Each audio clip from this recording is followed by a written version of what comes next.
Coming up this week on the Course of Life podcast, another headline-packed week in golf. We had Tiger's return at the Riv. Jon Rahm rolls back to the top of the throne. The LPGA is going global, and we binged the Netflix Full Swing doc and have takes to get to.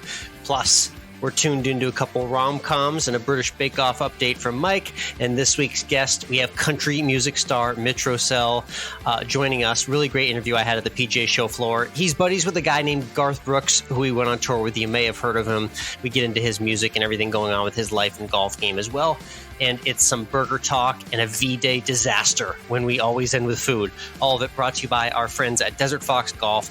You know the story behind Desert Fox Golf. It's the guys in Arizona that created the phone caddy. They created the Swing 8 tumblers, and a lot more to come soon. Not only the cigar holder, which is their new release, but there are some other product coming from the Desert Fox family later on as 2023 rolls on. So be sure to check everything out that they do with the phone caddy and beyond at desertfoxgolf.com and desertfoxproducts.com.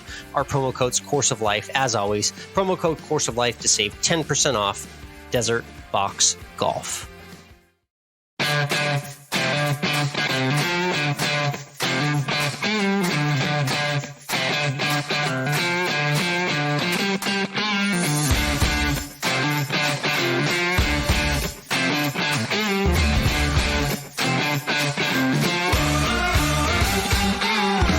Hello, interwebs, and welcome to Course of Life. We are proud to be presented by our friends at Desert Fox Golf and Voris Golf. I'm Michael. He's Alex. And Alex, Tiger's red was back because he made the cut at Riviera thanks to the cut line falling down to him. It's like That's right. Stars aligned. The Genesis Invitational, his marquee event where he almost lost his leg a couple years ago. He returned. He has never won at Riviera or at the Genesis. That streak is still alive, too. Still going strong.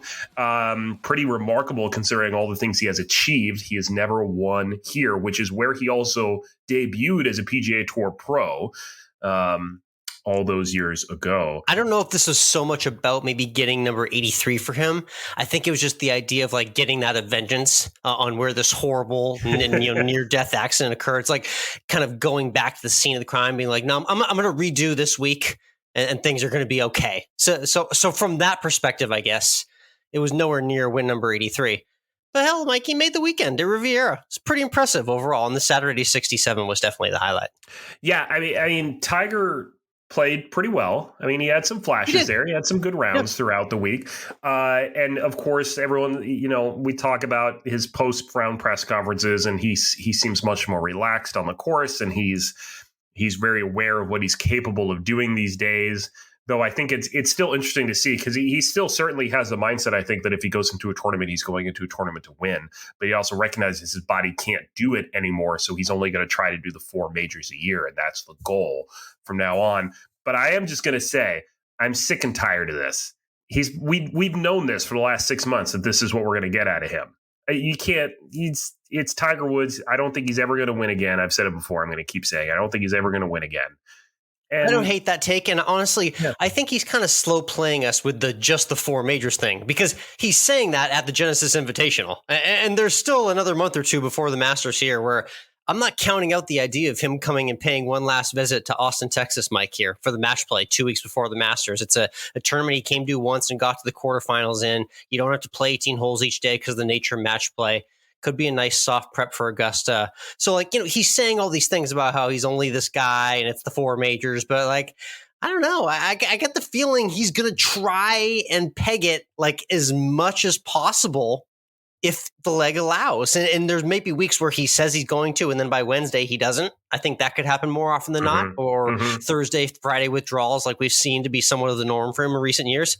But I don't know. I think he's slow playing us a little bit. And you're right about that take with the 4 majors. I don't know. Just it seems like there's something else to behold there. And Tiger's certainly not done playing, even if his legs are telling him he is. No. So while Tiger was maybe stealing a lot of storylines, the PGA Tour continued to have just marquee events and just everything we want storylines to be as a PGA Tour fan and podcast in 2023. So Jon Rahm, let's talk about Jon Rahm. Yeah. His first 60 days of 2023, top 7 in all 5 starts, 3 wins, 93 under par in 20 rounds, 67.1 scoring average, best or tied 601 players, lost to only 8 players and has earned $9 million. And finally, the OWGR has caught up that he is the best golfer in the world. And with his win, he now is the number 1 ranked golfer, taking over from Scotty Scheffler, who somehow got it back. But I'm just still disappointed that Max Homa, who battled him through those 18 holes on Sunday, is not like anywhere closer to the top 5. He's like number 7 or something in the rankings, I think. He should be like the number 3 golfer in the world right now.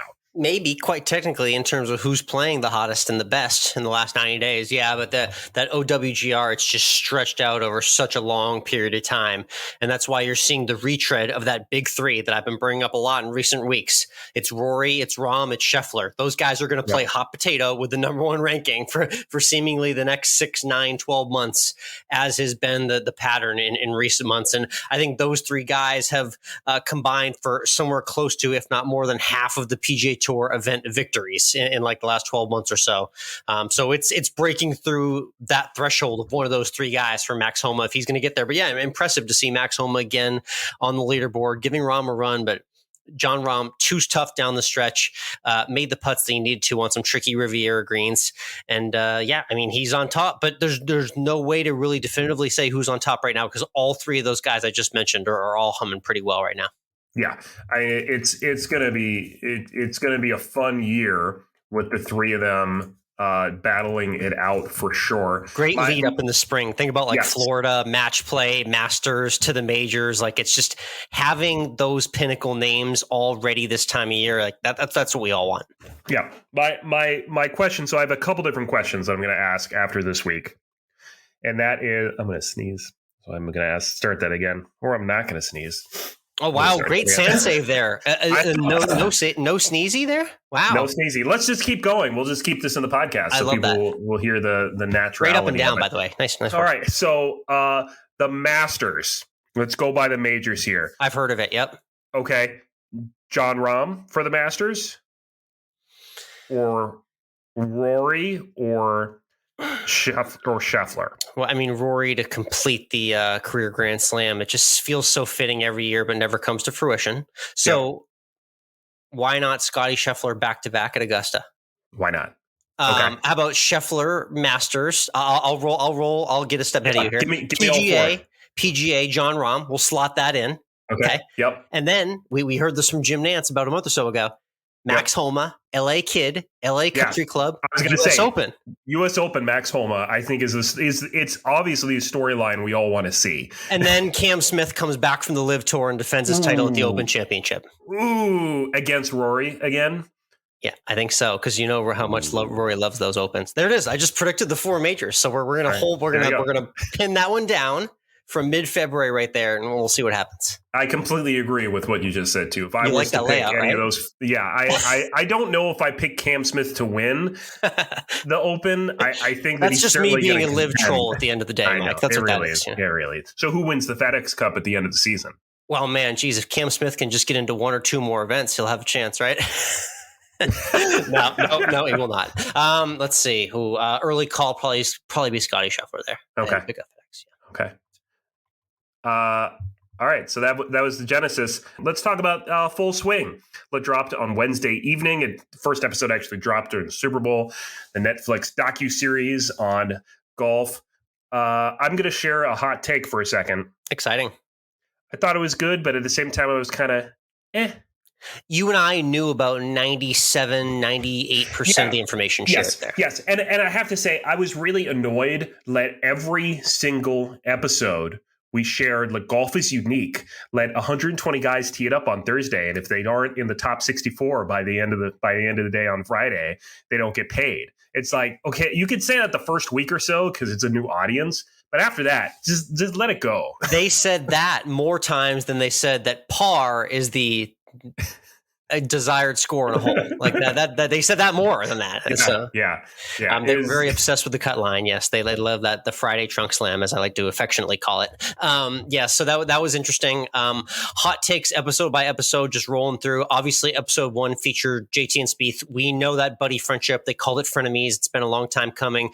The favorite there was obviously the $1,000 game they play on the private plane, where you get to just guess a card in the deck, and if you hit it, you win. That's just like a fun little lottery game you play back and forth with your rich friends in the player private.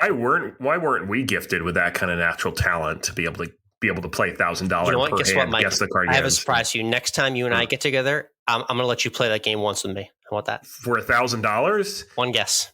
I don't have that kind of money, man. Sorry, I'm just letting you play. You get one. We don't free, get that much roll. here. I love our friends at Desert Fox and Voris. We don't get paid enough from them to do that. So that was episode 1 there, the full swing.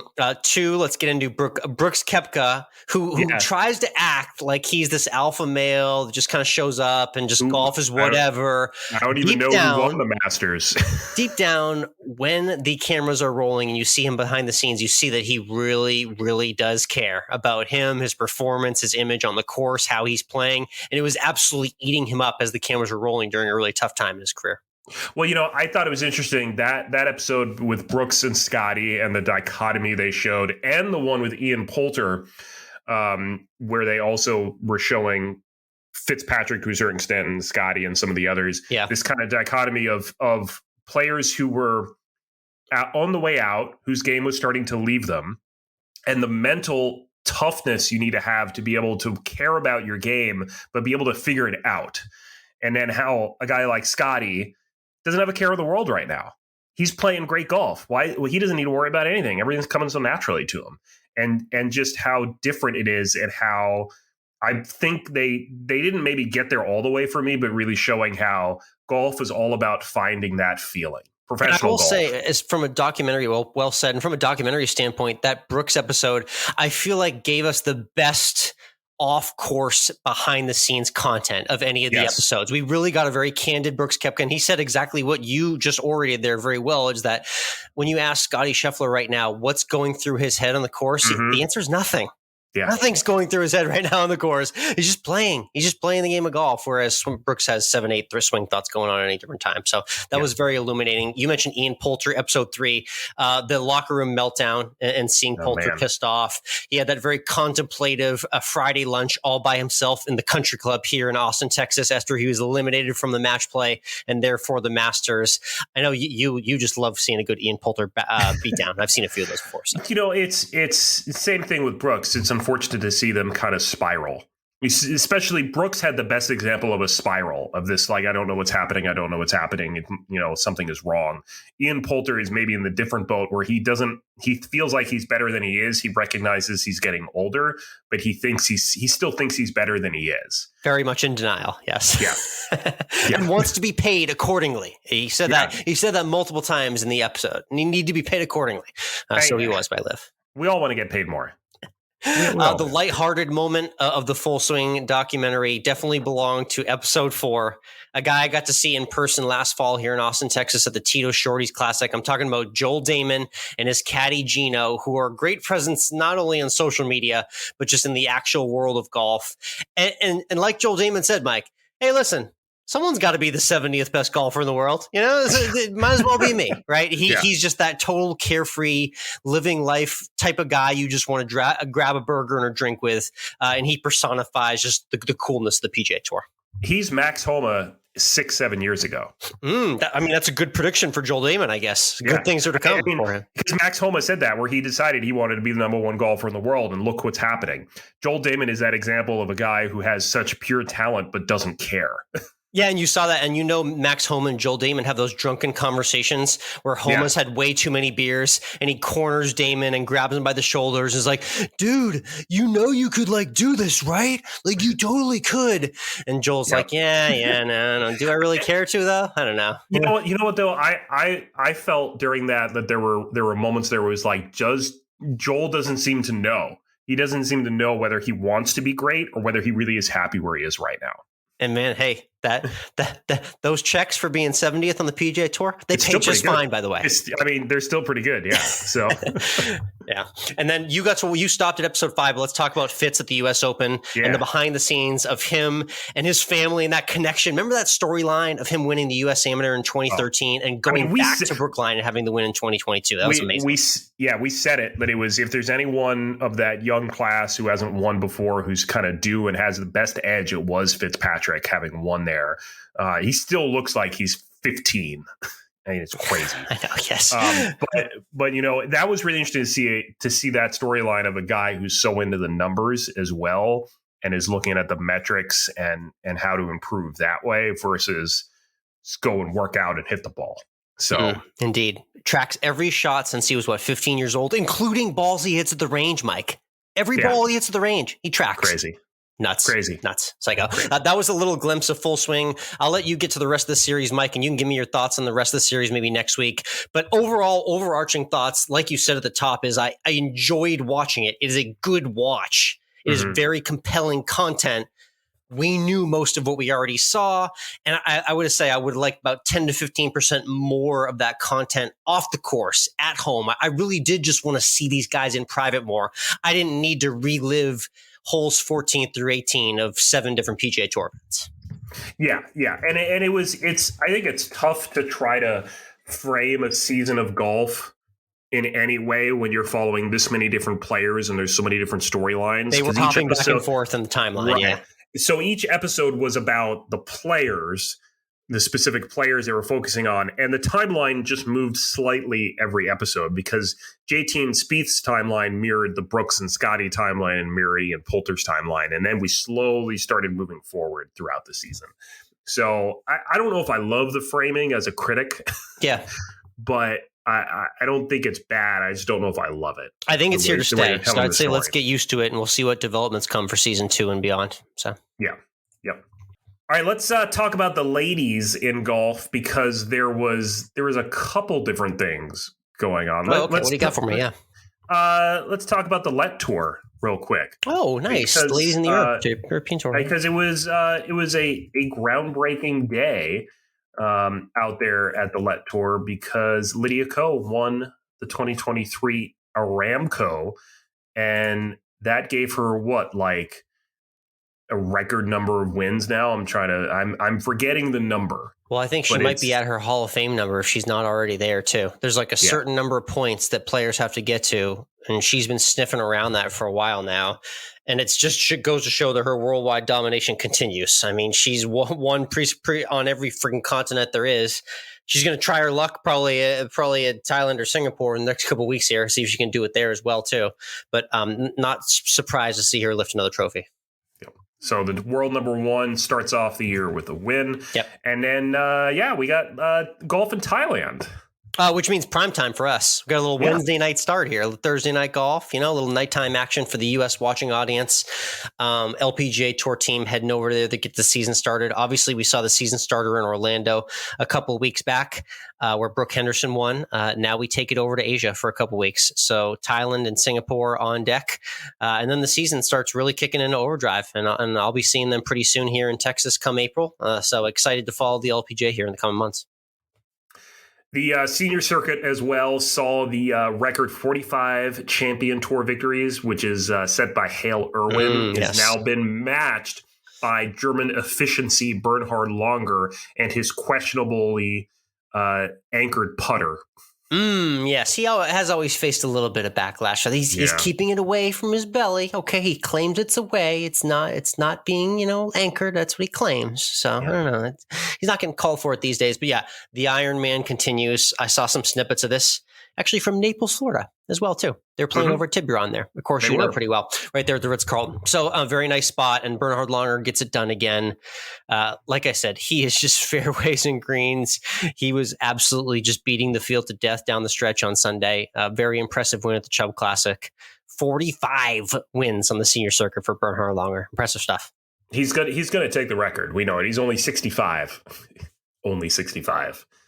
But don't worry, we'll see him at the Masters pretty soon. We're about to that season. It's that time of year, and there will be at least part of Thursday or Friday when Berhard Langer's name is towards the top. You're going to text me when he's 1 under through 1. You're going to say it's happening again. I'm going to say, I see, I know, we're here.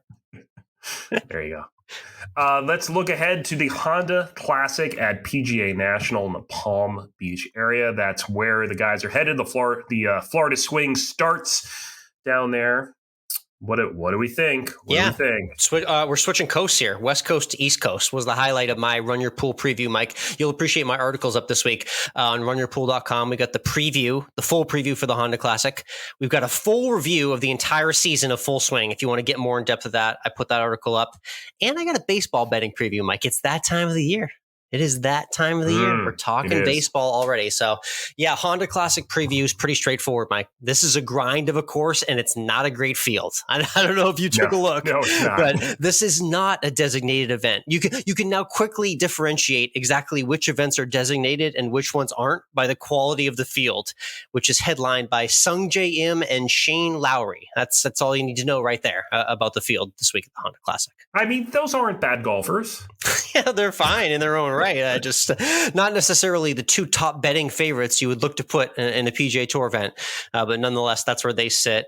I like him out of those two. A guy that's due to play well in a course like this. This course gets tough. I think we're finally in for like a single-digit under par winner. You know when it gets windy there, Mike, we get the bear trap with the par threes and the million balls that go into the water. This is that week. So if you're into carnage, this is the tournament for you. So Alex's picks are on his Run Your Pool article and as well on Twitter on Wednesday evening at Course of Life 1. Let's switch over to Tuned In, where we share what we're tuning into outside of the world of sports.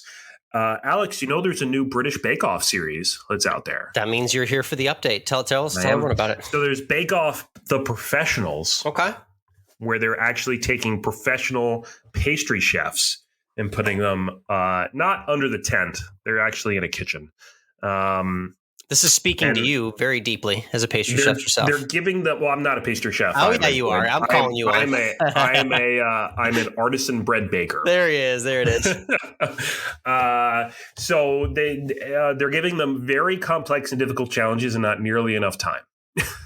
And I have like 2 or 3 episodes left, even though I know who won because the wife watched it without me and I saw the end, so I know who wins.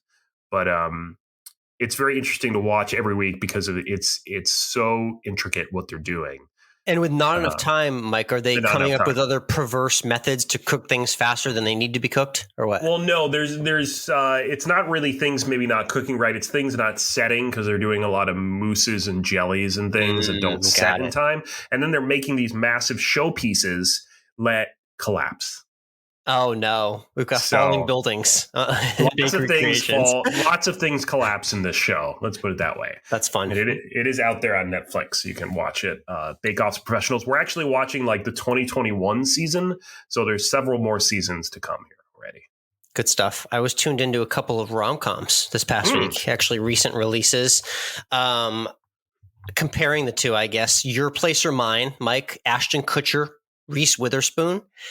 A couple of legends of film, actors and actresses respectively that I've loved lots of their work, but the two of them together, I don't know. It just didn't hit correctly for me. I would actually go with Shotgun Wedding was the one I preferred this past weekend. Josh Duhamel and Jennifer Lopez. It's a really funny wedding-based concept, and it's in a tropical location. So worst comes to worst, you're just looking at paradise for an hour and a half. So between the two, I would lean Shotgun Wedding. We'll go 3.5 stars for Shotgun Wedding and 3 out of 5 for Your Place or Mine. Do young actors and actresses not want to do rom-coms anymore because we're just putting the mainstays of the 90s and 2000s into rom-coms still? I know, right? We're totally George Clooney and Julia Roberts were in like 2 this last year. They were. They just did one in theaters, a month or 2 ago. Yeah, I know. We're totally retreading the stars of our youth in these rom-coms, which is why someone like me at age 35 is just eating it up now to see them in rom-coms at this age, now that I'm fully developed. So, interesting lay of the land in cinema as we're seeing all of our old favorites come back in rom-com form. But between the two, slightly into Shotgun Wedding there. All right, let's get into this week's guest. Alex, the hits just keep coming from your couple days at the PGA show in January. And this week we have an actual hit maker, a country music star that just went on tour opening for Garth Brooks. Yeah, of all Garth people. Brooks. You heard of him? Heard of him before? I have. He's not on the podcast. No, he's not. But no offense to this week's guest. The man who works probably more closely with Garth than anyone is. How's that for a tease right there? We get into the behind the scenes of his process with Garth and everything that Mitch has done with his music. And of course, we're talking a little bit of golf as well with country star Mitch Rossell joining us this week. We'll get to that conversation with Mitch in just a moment. But first, let's talk about our friends at Voris Golf. You hear us talk about them every week. But Alex, what's your, out of their gloves with their through-touch technology, their polos made of recycled materials, and their hats, what's your favorite Voris product to have out in the course? I'm going to go glove one, but close second's the hat. You see me rocking that thing a lot. I just wore it this past weekend to the premiere of the grand opening of Golfinity here in Austin. And I don't know, just fits right. Feels good for workouts. Did a little pickleball in the Voris hat yesterday. I mean, people love the V, first off, the nice bright green V. It can't be mistaken for anything else at all. There's certainly no other company in the world that makes a V checkmark-like logo like Voris does. It is the ultimate checkmark in golf, and we give the checkmark on this podcast to the golf glove first. I'll go hat 2, polo 3. God, I love those shirts too. Tell them about the through-touch technology and how they can save money, though. It is. Everyone can save 18% off the glove, the hat, the polo, anything on their website with our promo code. That's COL18. Saves you 18% off anything, COL18 at their website, vorisgolf.com. That's VORAUS, golf, vorisgolf.com. Yep. Voris is German for advancement, in case you're wondering what it means. So you can experience the enhancements that they're making to the golf experience in their gloves, their hats, and their polos. Again, that's vorisgolf.com, promo code COL18.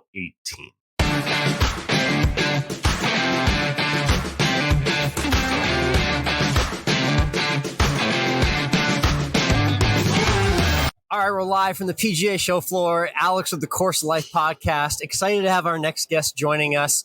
He's got some really cool processes, accolades, credits to his name in the country music world. And he's got a golf connection as well, too. Excited to have Mitch Rossell on the Course Life. Mitch, thanks for being on. Thanks for having me. Absolutely, man. It's good to have you here. Good to see that you're doing well. I know you had a little quick health scare during the PGA show week, but just maybe one of those moments to just kind of reevaluate, say, man, life's okay. I'm here, walking, breathing, talking. Yeah, I tell you, man, it was crazy. I still don't know what caused it. And feel a lot better today for sure. Awesome. Not 100%, but getting there. So. Nice. Good to hear, man. Let's talk about golf and your connection. First off, have you been to the show before? Do you have I have not, man. This is when I found out I was going to get to do this. My buddy has a booth and he's having me play a little set over here, like a happy hour thing. And I was like, dude, count me in. You ain't got to pay me for this. I'll come down here and just look around because this is heaven for me. Comic-Con, Disney World for golfers, all rolled into one. Exactly. Festival as well. Yeah, my first my first show was last year. It was a little bit trimmed down because of the way things were, but this year we're back to full capacity. This is the real deal that you're seeing right here. Yeah, so it's legit, man. It's just impressive to see what everyone's got in terms of equipment, fashion. The game's really trending. Yeah, it is. In terms of golf, earliest memories for you golfing growing up as a kid? Yeah, so my grandfather is the one who got me into golf. I think when I was about maybe 10 or 11, somewhere around in there. He tried to get me into it, and I just didn't have the patience for it. I played every other sport, and it was so natural to me, and golf was too. But even when golf is natural to you, it's still the hardest game in the world. Oh yeah, I've been working at it 25 years, and I haven't gotten too far. So. Yeah, well, I'm telling you, man, it is such a hard game, and it's like the other sports were so gratifying because I was good at them, and golf I was decent, but it just takes a lot of work. So it wasn't as fun when you were a little kid, and then. Thankfully, I got back into it later around 14 or 15. Random golf question for you. Check yes or no, music on the golf course. What do you think? For me, no. Yeah. It's but 50-50. I'm not saying no like you shouldn't do it. Yeah. I'm just saying it's what I do for a living. So I go play golf to get away from that, not to listen to more of it. So that's the only reason for me. But Mitch Rossell here joining us. That's the good perspective answer we needed for sure. Tell me, musically for you, was it always you yourself and an acoustic guitar? What was the music genesis for you growing up, and how did you get your sound to where it is today? me and an acoustic guitar is definitely a big part of my journey and a big part of my story, and still is, But I didn't start playing until pretty late. It was right before college when I picked up a guitar. Oh, okay. So I was pretty late to the game. And I got pretty comfortable with the guitar because I did a lot of shows early on. When I came to Nashville, I played downtown for tips, and I ended up getting on a lot of shifts that were just acoustic shifts. So I got really comfortable doing that. So the Thursday, Friday afternoons at the bar, a lot of those. Yeah. And I did Friday, Saturday nights as well, but it was 6 to 10, and the bar I ended up playing at a lot. It was still like a trio acoustic thing. It was me and two other guys, and we just alternated songs. Very cool. So we'll get to the elephant in the room, which is your connection to Garth Brooks. But I'm curious, the steps that maybe you got right before the process of getting in contact with Garth, that growth in your music career. Where did you kind of start to see the building blocks building on top of each other? Yeah, I think just the time you put in, the energy you put in. It's just like anything else. For me, I was never this crazy talented dude or anything. I just had worked really hard and wrote a lot of songs and threw all of them away and started over and wrote better songs and threw those away and just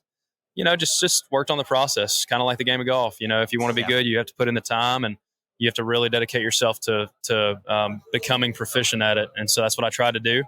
Definitely. And could feel it kind of always getting better. And, you just wait for that break, and keep trying to put yourself in good positions. Yeah. So, obviously I mentioned the name Garth Brooks and country music. It's like, geez, okay. Yeah. Jordan basketball, Tiger Woods and golf. Exactly. Okay, great. So how did that come to be? What was the first interaction, or how did you first come across Garth? Yeah. Crazy enough, a lot of people can't believe this, but I just sent him a blind email. I got a hold of an email address he was using to have songs pitched to him from all the publishers in Nashville. And I got a hold of that email, and I sent him 4 songs and just said, "Hey, Who's man, that friend who got you that email, man?" Well, it was a guy that was working with me at the time, and his name was Josh, and nice. It was his wife that got the email. So it's kind of a long story, but yeah. So got that email address and sent him 4 songs, and for whatever reason, he just dug it. So that's the way the world works, man. I sent some emails, and that's how I got to interview Mitch right here on the PGA Tour floor. So the world works through communication. Lot smaller achievement though for me. Garth Brooks, I was like, I can't believe the guy even checks his email. You know what I mean? Like, I know, right? It's just funny to think. It's crazy, man. It's crazy. So I guess let's go the steps with Garth. Getting the chance to write for him, I guess. Yep. What was that probably the start of the genesis, and what was that process like when you were first able to get into it? It was kind of an accident. The first cut I got, it was not. I wrote it by myself, and it wasn't like I was trying to write a Garth song. It was I just wrote a song that I loved, and so that's the first cut that I got with Garth. And then the next few were ones that I wrote with him, which was just an amazing process to get to sit down with a guy that literally, is country music. He's the GOAT. So pretty surreal. How about his process in the studio? What's it like to you? How would you describe it? It's he's very patient. Very patient. I got to play acoustic guitar on Ask Me How I Know, actually, my first single with him. And I played the intro lick and all that on it. And so I got to be in the band and experience it. It was about a 14-hour day, and we just kept doing it over and over, and we'd take a break, go grab some lunch, whatever, and just kept living with it and kept, trying to find the magic, It's always interesting to hear about his level of grind for the spot in his career he's at. The amount of shows he plays, in addition to hearing he's doing 14-hour studio sessions as well, still now. Dude, everything's done. He's not human. The guy's he's an absolute machine. I don't know how he does it. Like, I can't keep up with him, and he's like twice my age. Well, he asked you to keep up with him. Going on tour with Garth, like, that obviously blossomed from the relationship, but what was that like, getting that first experience to go on the road with him? Dude, surreal. Yeah, I use that word a lot because it's just, you say, I want to live a dream, but I've literally gotten to live a fantasy. Garth Brooks was my favorite artist of all time when I moved to town, and would never even imagine I got to meet the guy, nonetheless become a buddy. Right. Maybe and tour with him. One day shake his hand, or not even that. Just shake his hand somewhere, at a grocery store or something, But yeah, to do what I've gotten to do has been pretty special. I want to ask specifically, just because I want to get that feeling myself and live vicariously through you, the moments before you take the stage and open that venue, because we know the way he sells out the largest, the biggest, the grandest venues.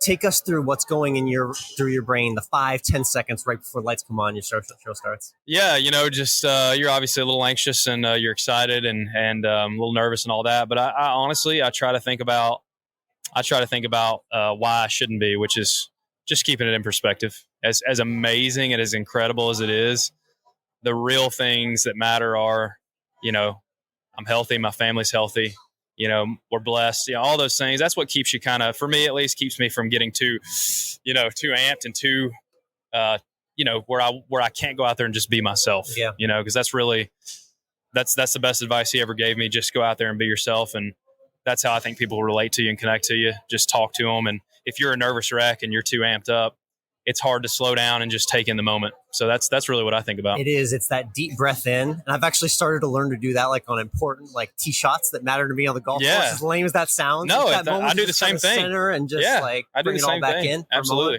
Yeah. Absolutely. Well, if you're doing it there, it's working for you too. Yeah, well, thanks.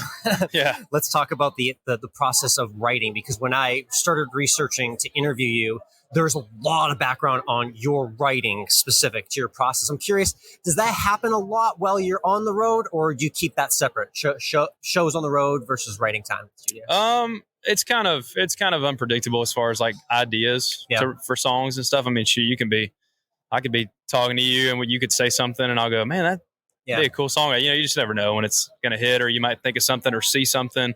It's kind of just totally sporadic or random. But yeah, I try not, I don't really write on the road usually. I try to keep everything separate just because it keeps it where it's not, you don't get too like burn out on one thing, Got it. Yeah, no, that makes sense. It's funny. We had another really cool musical guest on the past on lead singer of Train, Pat Monahan. Oh yeah. And that's awesome. He talked about an interesting songwriting moment where he wrote a song in his newest album called Betting on Me. And it was about a game of wolf on the golf course he was playing. Really? Have you ever gotten inspiration on the golf course for a lyric or a song at all? Oh, yeah, I'm sure I have. Yeah. I can't necessarily pinpoint an exact title or anything, but yeah, I'm sure I have. I was just curious. That always stuck out to me. So I was wondering if things flow through your brain on the 10th tee for some reason. Yeah, I'm sure I have thought of some lines and stuff. Yeah. It's Mitch Rossell again joining us here. Check out his music, his website, YouTube as well too, because you got some unbelievable visuals. We'll get to that in a moment, but I want to first talk about my favorite song that I heard was All I Need to See. Oh, thanks, man. Because when I heard that song, it reminded me about my wife and knowing that I'm completely comfortable being with her forever. And that really is all I need to see. Yeah. I'm guessing there was probably some sort of similar inspiration, but where'd that song come from? Yeah, it's funny.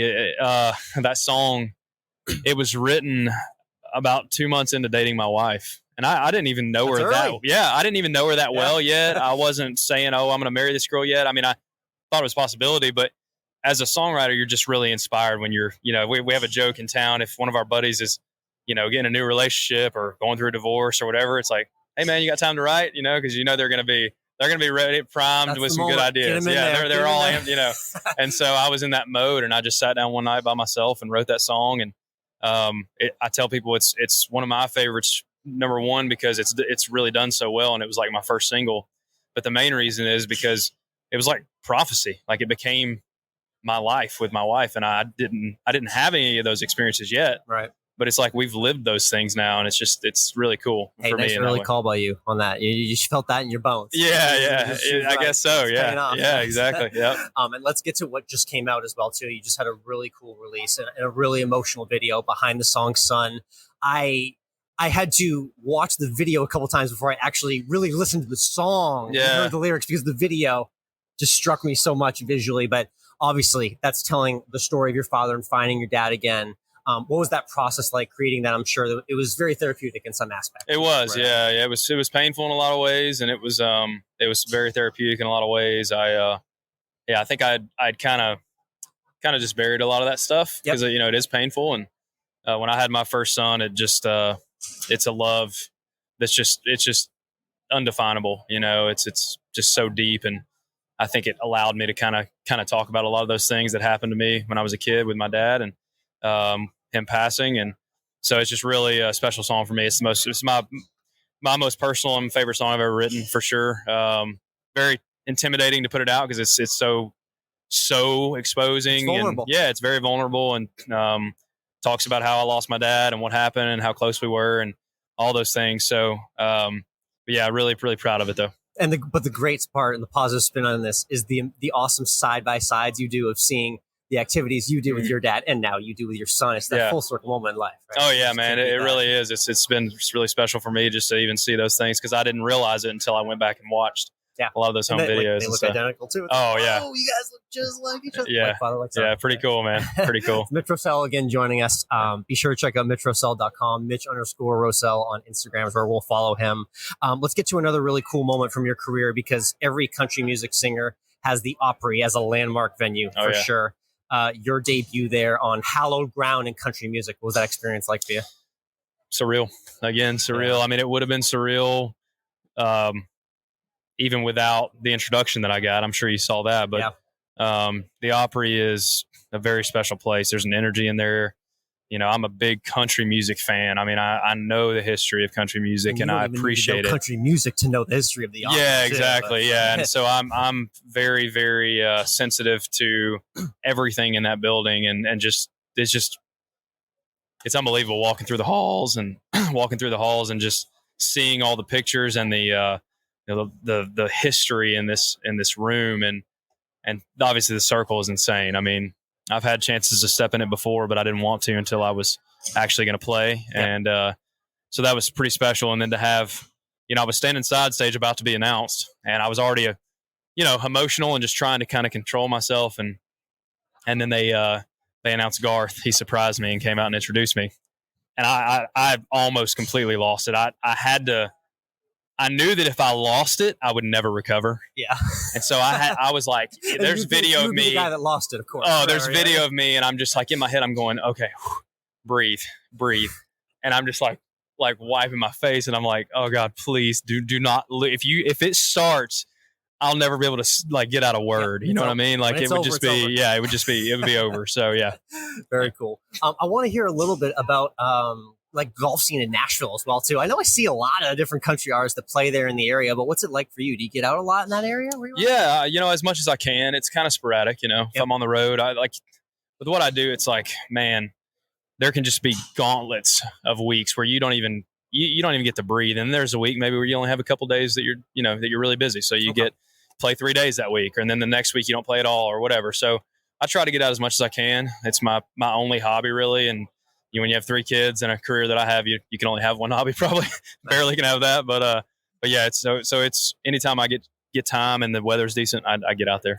I keep seeing a lot about this Troubadour. Have you played Troubadour before? I have, yeah, a few times. So that course is elite to me because I've seen some content out there. They've got an elite snack shack. There's fire pits all over the place. Just describe the vibe of that place for people who haven't been there before. Yeah, so Discovery properties in general are all like that. They're great golf courses. But the story of those is definitely the hospitality, man. I mean, you go in these, they have different names for them, but they're just comfort stations is basically what they are. And everything is just get what you want. You don't pay for any of it. It's all part of the membership, part of the fee. Yeah. But dude, it's like wall to wall to wall, anything you can think of, food, snacks, ice cream, liquor, beer. So overwhelming. It's like, do I just take 2 or 3 things? There's 5 different types of water and things. I don't know. Fresh fruit and jerky and freaking, you name it, dude. It's in there. It's awesome. That's wild. Yeah, it's legit. Very cool. In or out on Nashville hot chicken? It depends on where you go. Yeah. I'm in places. What? Prince's, Hattie B's. Prince's, Hattie B's. Those are some of the more well-known. There's some other really good ones. And then for me, it's all about the balance of, not making them too, I've had some that were a little too salty or a little too, you just got to get the perfect amount of everything in there. Yep. And I actually had some with waffles one time, and that was really good. Okay. That sweet and hot, it was pretty solid, man. Pretty solid. Yes. Yeah. And we always end with our 19th hole question. So good segue. When you get in at the end of a long round on the course, you get into the clubhouse. What's your go-to order, your favorite meal and drink to order at the 19th hole? Oh, dude. Man, probably just some grilled tenders and fruit. And then I'm an old-fashioned kind of guy as far as if I'm going to have a real drink, or I'll have a Budweiser or something like that. Good healthy mix. You got eat healthy and then have a drink or whatever, or just water. Depends on the day. Love it. Awesome. So yeah. Mitch, thank you so much for hopping on the Course of Life again. A pleasure listening to your music, getting to know you, and we'll be connecting down the line for sure. Alex, I appreciate it, man. Thanks for the time.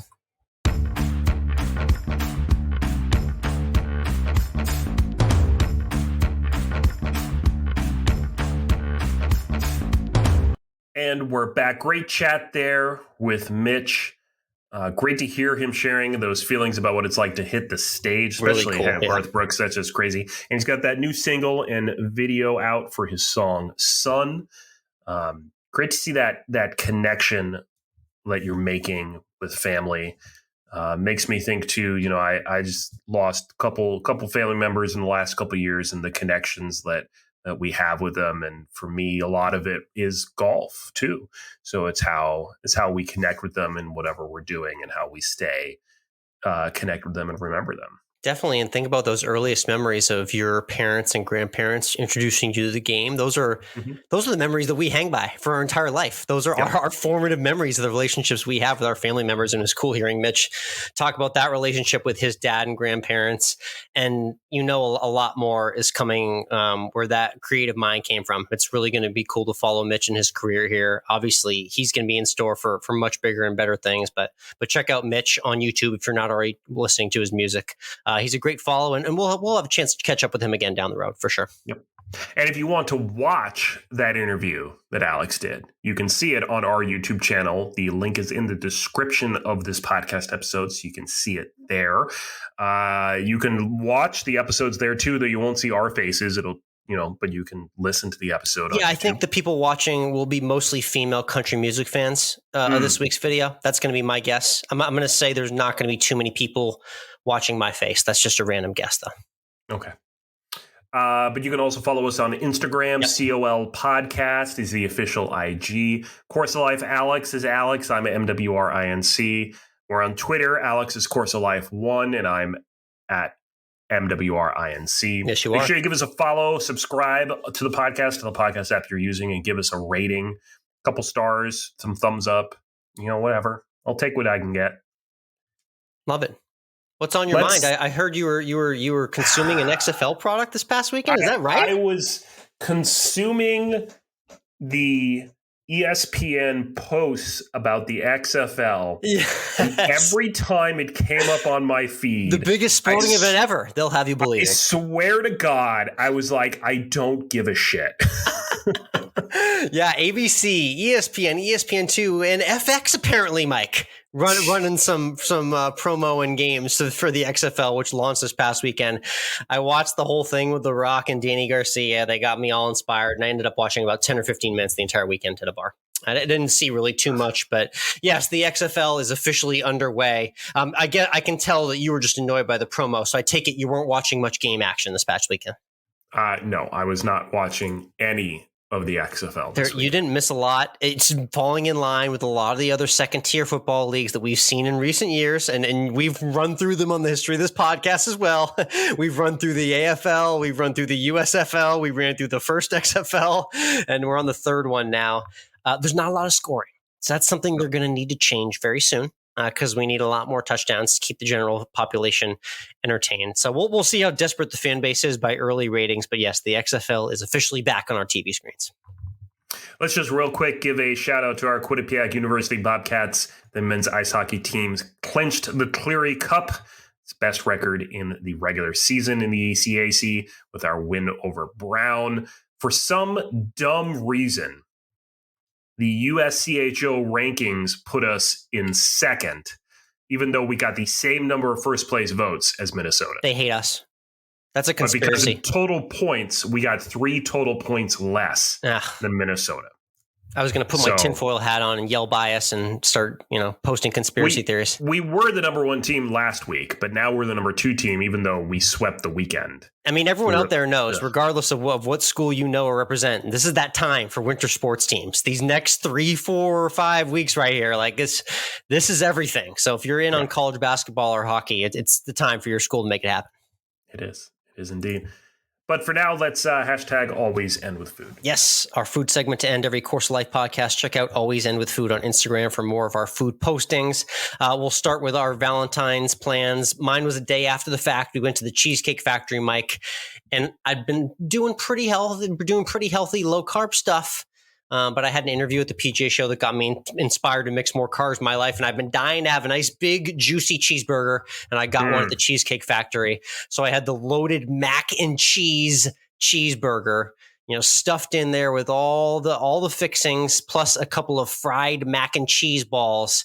And like you would expect, it was cheesy and ooey and gooey and absolutely delicious. Was the mac and cheese fried into the buns? Like, were the buns the mac and cheese, or was the mac and cheese like put on top of the burger and you still had the buns? You know what? On top of the burger and you still had the buns. I think they probably could have done the former option if they were looking to be a little bit more friendly for the handheld audience. That didn't stop me. This is one of those burgers, I will say. About 90% of burgers I will pick up and eat whole as is. This is part of the 10% of burgers that I do the half cut for. I do the half cut with the Cheesecake Factory burgers. Yeah. They're ginormous. So okay. We celebrated Valentine's Day on Saturday. Was what we did, and we made a reservation for a restaurant here in Savannah. We've been to before, and we love them. We absolutely love them. However, as what has happened when we made a reservation at the same restaurant on New Year's Eve. Oh no, I think you documented the original one.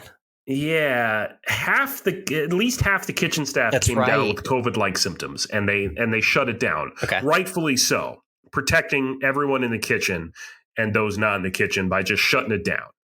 So once again, our reservation was canceled. No, don't say it. No. In the afternoon of Saturday of President's Day weekend, which here in Savannah, this was also Book Festival weekend. So there's a big book festival going on in town. And it was just like, good luck finding a reservation somewhere else. Same reason, Mike? Same reason, COVID. Unbelievable. Wow. They need to switch up their policies at that restaurant. What's happening with these employees? They're just sharing everything together. I mean, it's horrible. It's horrible. And I get it. It's luck that it just happened to happen to us twice. It actually turns out that at least when I talked to them in the restaurant, we were the second couple to have this happen. And they were very generous. They sent us a little something for the next time. Oh, wow. They went further than a lot of restaurants would have. I'll just say that. Yes. So we had to go somewhere else. We were able to get in somewhere else. We kind of went out for an early dinner and got in somewhere else. And then we went for dessert. I put a picture on my Instagram stories of this very huge piece of dark chocolate cake with strawberry icing. It's quite good. Can't go wrong with that combo. At Lulu's Chocolate Bar, which if you're in Savannah, don't go to any of the other dessert places. Go to Lulu's. Good stuff. Nice free ad for Lulu's, too. Love it. That was Always End With Food. Thank you so much for tuning in. If you lasted this long through the episode, you've got to be subscribed by now, right? I mean, I would hope so. And if you're not, this is that moment where you can just hit the subscribe button because the episode's not over. So you still have 10 or 15 seconds to navigate and click subscribe. We thank you for doing that, and we'll see you next week.